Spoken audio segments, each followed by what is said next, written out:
Oke, kembali lagi bersama Masur. Kali ini di video ini Masur mau bikin tutorial cara gimana sih kita ngisi game Nintendo Switch yang sudah CFB hanya menggunakan SSD, bro. Jadi kita nggak perlu laptop lagi, bro, kayak gitu.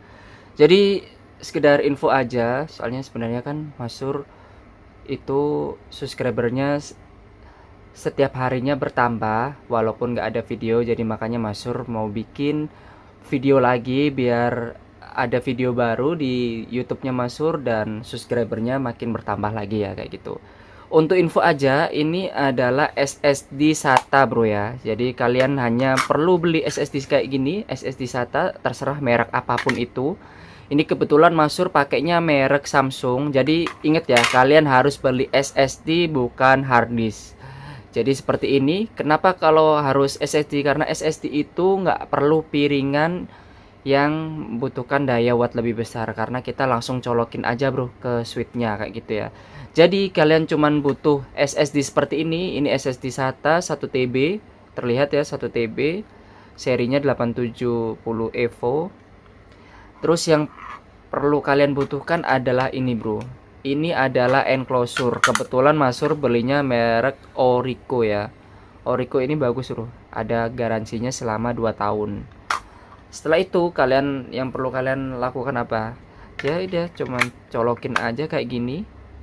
Pastikan sudah kliknya mentok ya. Oke, setelah kliknya mentok terus kalian masukkan. Nah, ya udah, ini seperti kayak kalian punya harddisk eksternal kayak gitu. Jadi sebenarnya ini adalah video basic aja. Takutnya ada beberapa orang di luar sana yang nggak tahu apa itu enclosure, apa itu SSD. Takutnya ya nggak ada yang nggak tahu. Ya ini sekedar pengenalan aja buat kalian. Dan ini kalian yang harus kalian butuhkan adalah kabel Type C to C ya, kayak gini ya, C to C kayak gini. Kayak ini. Atau bisa kalian pakai kabel OTG tapi terus pakai kabel lagi ke sininya kayak gitu. Cuman ini kabel, ini namanya kabel transfer data, dari ini kebetulan free-nya dari Lexar ini, seperti itu. Belibet ya ngomongnya. Yang penting intinya sebenarnya video ini itu dibikin buat kalian kalau misalnya nggak perlu lagi, bro, untuk ngisi game lewat laptop kayak gitu. Jadi apa sih yang harus kita lakukan, Masur? Sebentar ya, ini setting-setting sedikit-sedikit aja biar lebih ciamik katanya. Ntar ya, setting-setting sedikit ya. Soalnya Masur suka aja sih setting-setting seperti ini, walaupun ini punya orang ya, tapi kan nanti dia juga bisa setting dia sendiri lagi ya. Kalau Masur memang sukain ini sih, setting-setting seperti ini.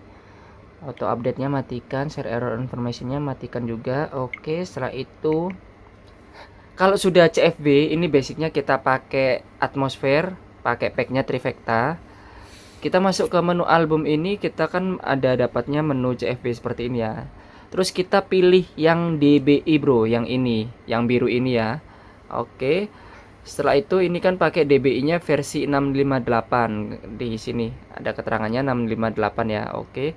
Setelah itu apa yang harus kita lakukan, Masur? Tinggal mencolok saja, bro. Alias PNP, plug and play. Ini dicolok ke sini. Nah, setelah itu akan muncul di barisan kedua ini namanya browse USB 0 drive ya. Nah, ini kita jangan masuk dulu. Kita tunggu sekitar 5 detik atau sampai 10 detik lah ya. Oke, ini kan Masur ngomong-ngomong gini sudah 5 detik lewat ya. Setelah itu langsung kalian klik A kayak gini, terus klik gamenya. Ini katakanlah SSD-nya ini sudah Masur isi game ya, kayak gitu. Oke, dan ini adalah list game yang akan masukkan ke pouch ini ya, ke pouch ini, ke Switch Lite ini ya. Kebetulan ini ada requestan dari customernya. Bisa kalian lihat dia mintanya game-game ini. Masur bakalan masukin gamenya. Caranya kita pilih dulu nih.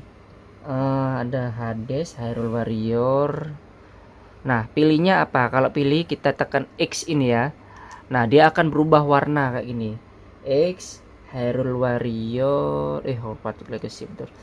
Lo. Sebentar, Bro. Sorry, Bro. Kesalahan, Bro. Hyrule Warrior, klik A. Nah, kita tunggu nih kontennya nih sampai selesai. Biasanya kalau untuk game Monster Hunter biasanya lebih lama kayak gitu ya. Ini kita tunggu dulu. Oke, setelah memproses tadi kan muncul seperti ini ya. Ini sebenarnya nggak usah kalian apa-apain. Terus klik aja A, start install aja, Bro. Nah, dia akan menginstal game yang ada di sini. Terus ini di sini ada keterangannya kecepatannya ya. Ini kecepatannya 17 Mbps kayak gitu. Bisa lebih cepat lagi kalau misalnya konsol yang kita isi ini pakai Nintendo Switch reguler, yaitu versi 1 atau versi 2 atau OLED ya. Kenapa seperti itu? Karena untuk Switch LED USB-nya itu cuman menggunakan USB 2.0. Kalau yang seri lain atau seri tablet yang bisa docking itu USB-nya pakai 3.0. Sudah, Bro, begini saja untuk videonya. Ternyata kalian cuman butuh effort lebih untuk membeli SSD tentunya, dan enclosure ini perkiraan harganya itu kisaran 150-an. Jadi kalian beli SSD aja terus beli enclosure-nya sekitar 150-an, tergantung mereknya juga dan tergantung tipenya. Ini kebetulan masuk mereknya Orico, kalau nggak salah sekitar harganya 110 atau 120 ribu untuk enclosure-nya aja, dan SSD-nya masuk kebetulan waktu itu dapat yang 1 tera yang murah. Kalian juga bisa kok, Bro, beli yang second juga bisa. Yang penting Sentinel-nya juga masih yang 100% atau setidaknya masih 90% up gitu ya. Jadi seperti itu saja cara tutorial ngisi game untuk konsol Nintendo Switch yang sudah CFB. Bagi kalian yang untuk video ini terbantu, mohon di komen dan di subscribe kalau misalnya bisa ya. Oke, Bro, terima kasih. Dan ini juga kalian bisa lakukan metode yang sama menggunakan flash disk. Jadi pakai kabel OTG pun bisa. Jadi flash disknya kalian harus format dulu pakai format exFAT, dan kalian bisa masukin gamenya sebesar apapun yang ada di flash disk itu. Misalnya kalian punya flash disk 32 GB, 64 GB, itu kan lumayan tuh, bisa keisi 2 atau 3 game atau bahkan sampai 5 game kalau gamenya kecil-kecil ya. Jadi bisa kalian pakai metode seperti itu. Tinggal butuh colok-colok aja sih langsung. Jadi nggak perlu, Bro, kita pakai komputer lagi. Agak ribet ya soalnya ya. Apalagi harus bawa 2 konsol seperti ini. Yang satunya ROG Ally buat ngisi ini kan ya, mending yang kayak gini aja dibawa ya. Tinggal dibawain pouch, sudah selesai. Begitu saja videonya. Maaf bertele-tele, yang penting kalian tersampaikan untuk maksud dari Masur ini, dan kita ketemu lagi di video selanjutnya. Ciao.